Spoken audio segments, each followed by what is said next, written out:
শিলিগুড়ির সেবক আউটপোস্টের কাছে বড় সড় ধসে একটি যাত্রীবাহী গাড়ির সামনের অংশ মারাত্মকভাবে ক্ষতিগ্রস্ত। দেখতেই পাচ্ছেন সেই ছবি।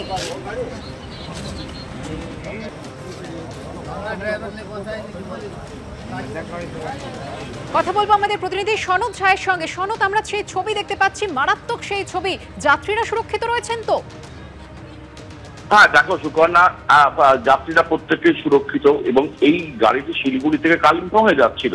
ঠিক সকাল 9টা নাগাদ শিলিগুড়ি যে করোনেশন সেতু রয়েছে সেই সেতু ঠিক আগেই, এবং ওই যে এই জায়গাটা কিন্তু মাঝে মধ্যে বিশেষ করে এই সময় যখন প্রচুর রোদ হয় থেমে যায় তখন কিন্তু ধস নামে, মাঝে মধ্যে ধস হয়। গাড়িটা যখন ওই জায়গায় পৌঁছই তখন উপর থেকে বেশ কিছু পাথর পড়ে গাড়ির উপরে এবং চালকও বুঝতে পারে যে ধস হতে চলেছে।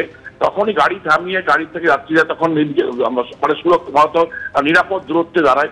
তার কিছুক্ষণ পরে বড় একটা পাথর পড়ে, গাড়িটি কিন্তু পুরোপুরি নষ্ট হয়ে গেছে। তবে একটাই আশা হচ্ছে কোনো যাত্রীর কিন্তু কোনো রকম আহত হননি।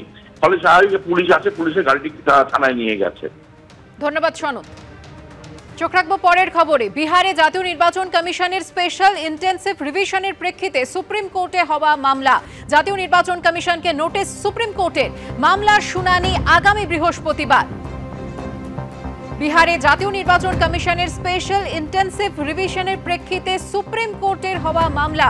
বিস্তারিত জানবো, কথা বলবো আমাদের প্রতিনিধি বিজেন্দ্র সিং এর সঙ্গে। বিজেন্দ্র, দেখো সুকর্ণা, একাধিক মামলা হয়েছে সুপ্রিম কোর্টে, যেভাবে ইলেকটোরাল রিভিউ করা হচ্ছে বিহারে এবং এই রিভিশনকে আপত্তি করা হচ্ছে রাজনৈতিক দলগুলির তরফ থেকে। যেদিন প্রথমে এই নোটিশ এসেছিল ইলেকশন কমিশনের, সেদিন আমার মনে আছে দীঘাতে মুখ্যমন্ত্রী মমতা বন্দ্যোপাধ্যায় প্রেস কনফারেন্স করে তার আপত্তি জানিয়েছিলেন এবং তারা বলছিলেন কি একটা ব্যাকডোর ধরে এনআরসি করা হচ্ছে, যেভাবে ইলেকটোরাল রিভিউ করা হচ্ছে বিহারে, এবং তার আপত্তি আমরা দেখেছি প্রত্যেক বিরোধী দল করছে এবং তারা ইলেকশন কমিশনে দরবার করেছে।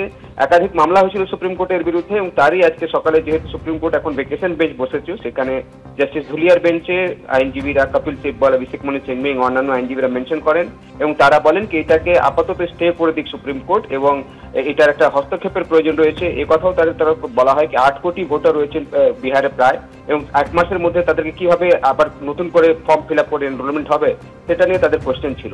তারা এটাও বলেন কি একটা ব্যক্তি যদি ফর্ম না ফিল আপ করতে পারে সে ভোটার লিস্ট থেকে বাদ হয়ে যাবে, সেটাও তাদের অভিযোগ ছিল। তারা অনুরোধ করেন কোর্টের কাছে কি এটা আপাতত স্টে দিক সুপ্রিম কোর্ট, কিন্তু সুপ্রিম কোর্টের তরফ থেকে জানতে চাওয়া হয় কি এখনো কি ভোটের জন্য নোটিফিকেশন ইস্যু করেছে ইলেকশন কমিশন, সেটা জবাব আসে কিনা এখনো হয়নি, ভোট নভেম্বর মাসে খুব সম্ভবত হবে। তখন সুপ্রিম কোর্ট তাদেরকে বলেছে কি তারা হিয়ারিং করবেন আগামী 10 তারিখ বৃহস্পতিবার এবং তার আগে ইলেকশন কমিশনকে নোটিশ দেওয়া হয়েছে তাদের বক্তব্য শোনার জন্য। এখন দেখতে হবে সুকর্ণা কি আগামী 10 তারিখ হিয়ারিং এর পর সুপ্রিম কোর্ট কি নির্দেশ দিচ্ছে। ধন্যবাদ বিজেন্দ্র।